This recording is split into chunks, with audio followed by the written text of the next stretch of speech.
This was a vocally and visibly expressed struggle between interconnected parties. While Hormel workers were not willing to accept their reduced wages and benefits, especially when the company posted a profit, Hormel executives were not willing to reinstate their wages and benefits, citing the need to remain competitive in the industry. Since each party was able to interfere with the other and create consequences for them, that incensed emotions and riled up competitive natures.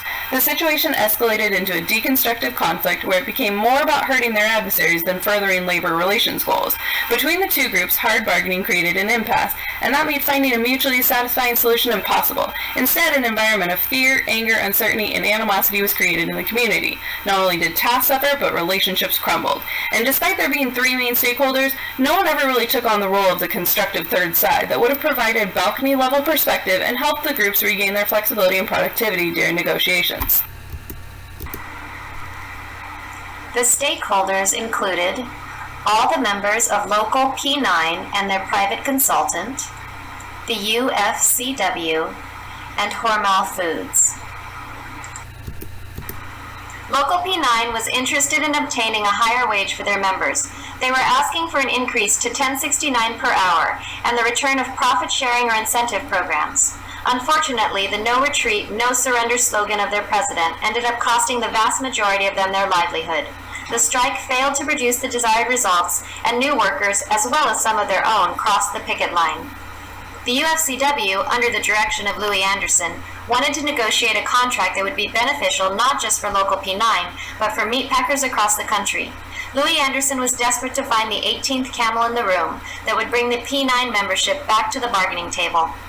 But there was no magic 18th camel to be found, leaving the UFCW in the position of cutting their ties with P9 and negotiating a contract that ultimately hurt the meatpacking industry as a whole.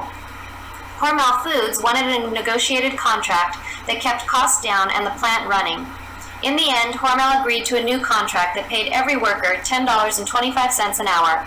Hormel also ended up relocating a lot of their operations to other plants, allowing them to lease the facilities to a different company. Sadly, this company had wages well below the hourly rate Hormel had originally been paying.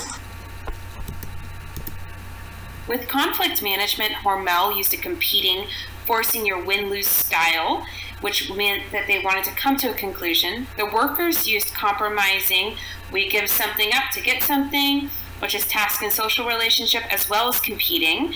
And then the union truly avoided, so withdrawing from potentially contentious and unpleasant struggles, they didn't even engage.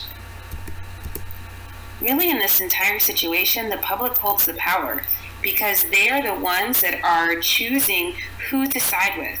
So pressure for the outcome, siding with Hormel versus the workers, and this is all a PR game. Having a best alternative to no agreement plan would have made a difference. It would have provided a threshold for comparison.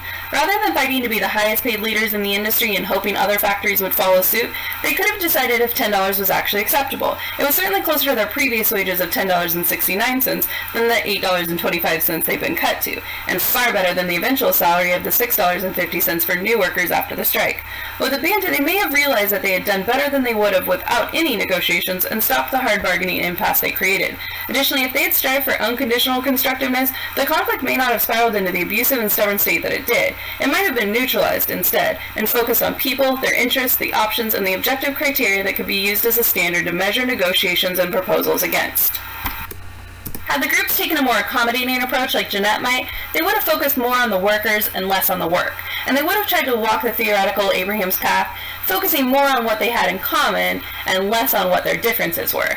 And had they taken a more collaborative approach like Haley or Brianna might, we think the meatpackers could have found a way to cooperate with the International Union. Then they could have presented a united front to confront the Hormel executives. After assertively recognizing that there was a conflict, they could have pushed for a better, more integrated solution and created trust by smoothing feelings along the way.